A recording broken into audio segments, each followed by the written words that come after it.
25 दिन की देरी की वो जानबूझ के की गई और संविधान का और कानून का उल्लंघन किया गया उनके द्वारा।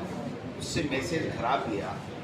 ये जो कहने को कहते हैं ना कि हम डबल इंजन की सरकार है, डबल इंजन की सरकारें नहीं है, डबल स्टैंडर्ड की सरकारें हैं जो अपने लिए कानून दूसरा चाहती हैं, प्रतिपक्ष के लिए दूसरा कानून चाहती है।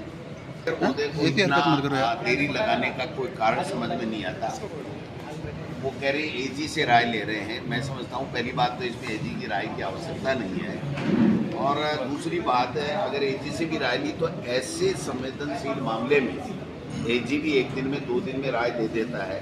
अगर तुम्हारा एजी 25 दिन में राय नहीं दे रहा है तो उस सरकार का क्या भला करेगा, सरकार की माननीय न्यायालय में क्या पैरवी करेगा, ये भी आपके लिए सोचनीय है। देश के संविधान पे खतरा है, उस पर चोट की जा रही है, और संविधान पे ही नहीं, मैं कह रहा हूँ लोकतंत्र पे भी चोट की जा रही है।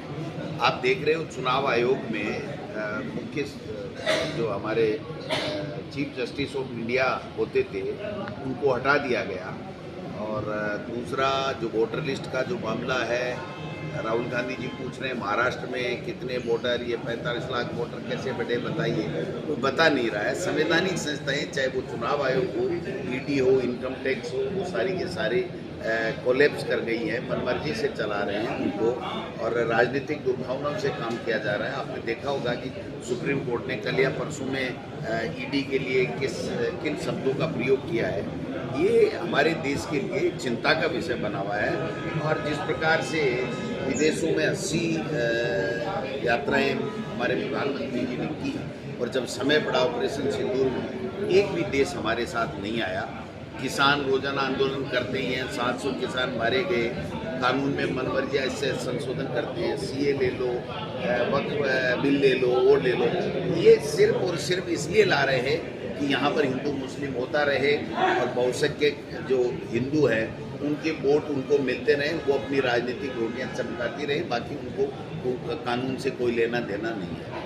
नागरिकता के सवाल पे गृह मंत्री जी ने कहा था कि कानून बने, देखो कितना साल हो गया, एक भी कोई कुछ किया क्या, तो फिर आपने कानून क्यों बदला?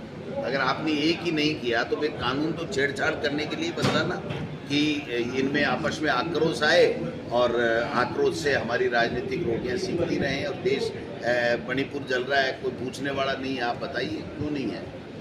अब जा कर के इन्होंने 1.5 साल बाद में एक्शन लिया है। ये सारे मुद्दे हैं क्योंकि हमारा जो संविधान है वो धर्मनिरपेक्षता लिए हुए है, और सभी धर्म के लोगों को अपने अपने धर्म का, दूसरों के धर्म का सम्मान करना और उसी के हिसाब से जीने का जो हमें अधिकार देता है, उन अधिकारों के ऊपर चोट करके अपनी राजनीतिक रोटियां सेक रहे हैं। इनसे बीजेपी का राष्ट्रीय अध्यक्ष तो बन नहीं रहा, और ऑपरेशन सिंदूर करके सेना ने जो शौर्य पराक्रम दिखाया उसके ऊपर आप प्रधानमंत्री जी टिक्का टिप्पणी कर रहे हैं, मेरी रगों में खून नहीं है। पहले कह रहे थे मेरी रगों में पैसा है। नहीं है, वहाँ तो कांग्रेस ही जीतेगी। पिछली बार इन्होंने बदमाशी करके, बूथ कैप्चर करके, क्योंकि जिसके 27 मुकदमे होते हैं तो मैं समझता हूँ कि उसकी जो छवि होती है उससे कुछ लोग घबरा जाते हैं, तो 2-4-5 हज़ार वोटों का फर्क पड़ गया था।